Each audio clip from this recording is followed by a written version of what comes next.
नमस्कार. झटपट स्वादिष्टमध्ये मी आपणा सर्वांचे मनापासून स्वागत करते. खूप साऱ्या मैत्रिणींच्या माझ्या रिक्वेस्ट होत्या की तुम्ही तुमच्या मालवणी पद्धतीचं टॅमॅटोचं सार करून दाखवा. तर आज मी त्यांच्या रिक्वेस्ट पूर्ण करणार आहे आणि आज तुम्हाला मी दाखवणार आहे आमच्या मालवणी पद्धतीचे टॅमॅटोचे सार. अगदी मच्छीच्या साराला सुद्धा ते मागे टाकेल. मच्छीचं सार खाल्ल्यासारखं आपल्याला त्याची चव येईल. आता त्यासाठी लागणारे साहित्य, हे ओलं खोबरं आहे. मी अर्धी वाटी ओलं खोबरं घेतलं आहे. धने 1 चमचा धने, अर्धा चमचा बडीशेप, 10-12 लसणीच्या पाकळ्या आणि एक मीडियम साईजचा कांदा घेतला आहे. हे 3 मोठे टॅमॅटो घेतले आहेत मी उकडून आणि थंड करून घेतले आहेत, कारण ते मला मिक्सरला वाटायचे आहेत. हे 4 माणसांसाठी अगदी खूप होतं याचं सार. 7-8 मी या बेडग्या मिरच्या घेतल्या आहेत. 15-20 मिनटं मी त्या पाण्यात भिजत टाकल्या होत्या, कारण ते भिजत टाकल्याने काय होते, आपलं वाटण फटकन ह्या मिरच्या वाटून होतात. मीठ, कोकम, कढीपत्ता आणि हे फोडणीसाठी तेल.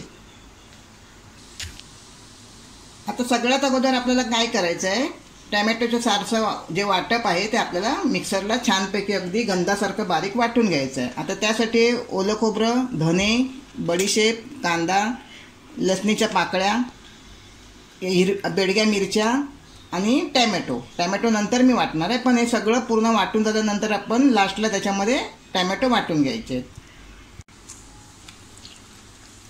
या 7-8 बेडग्या मिरच्या आहेत, छान अशा भिजल्या आहेत बघा.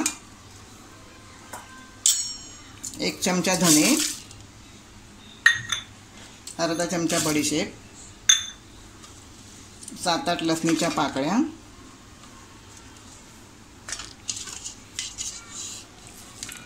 एक मीडियम साईजचा कांदा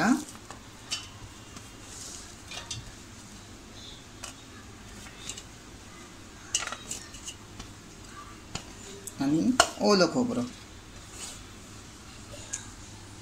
थोडंसं पाणी टाकून आपल्याला छान एकदम गंधासारखं वाटून घ्यायचं आहे.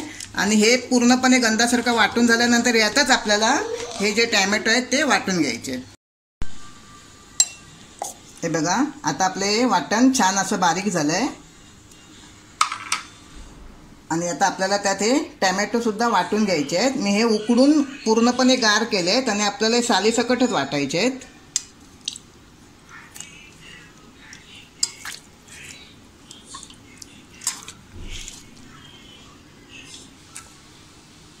हे बघा, आता मी टॅमॅटोसुद्धा छानपैकी वाटून घेतले आहेत आणि आता हे फोडणीला घालूया. थोडं आपण तेल टाकूया.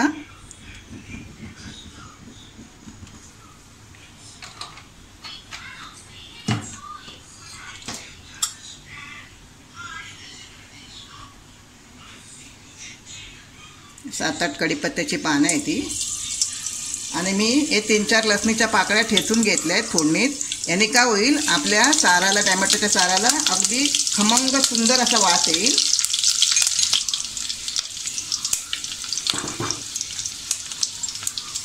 लसूण छान आपला हा थोडासा लालसर रंगावर परतून घेऊया आपण. आता आपण हे पूर्ण वाटप टाकूया त्याच्यामध्ये. बाहेर खूप छान पाऊस पडतो आहे आणि अशा पावसामध्ये आपल्याला छान गरमागरम असं खावंसं वाटतं, म्हणून मी आज स्पेशली हे टॅमॅटोचं सार केलं आहे. त्याच्याबरोबर अगदी भात आणि छान असे ओले बोंबील फ्राय करून मी माझ्या मुलांना देणार आहे. तुम्हीसुद्धा अशीच मेजवानी करा. आता हे जे मी मिक्सरमध्ये वाटण करून घेतलं होतं, त्यात जे आपलं वाटप चिकटलं होतं त्यात मी थोडं पाणी घालून घेतलं आहे. तेच पाणी आपण याच्यात टाकूया. व्यवस्थितपणे असं आपण ढवळून घेऊया. आपल्याला एकदम जाड करायचं नाही आहे, कारण सार म्हटलं तर थोडंसं पातळच हवं. आपल्याला अजून थोडं पाणी लागेल. 1 ग्लास मी पाणी टाकते.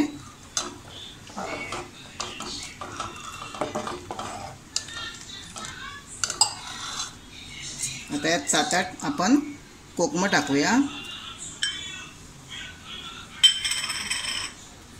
चवीपुरता मीठ,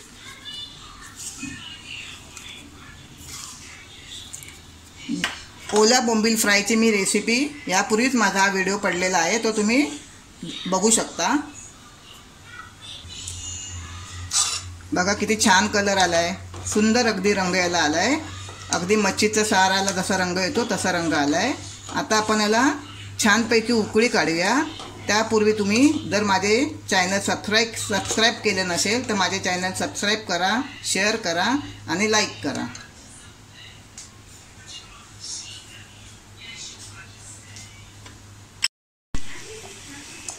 हे बघा आता आपलं छानपैकी टॅमॅटोच्या साराला उकळी आली आहे. आता आपण गॅस बंद करूया आणि मी तुम्हाला सर्विंग बॉलमध्ये काढून दाखवते.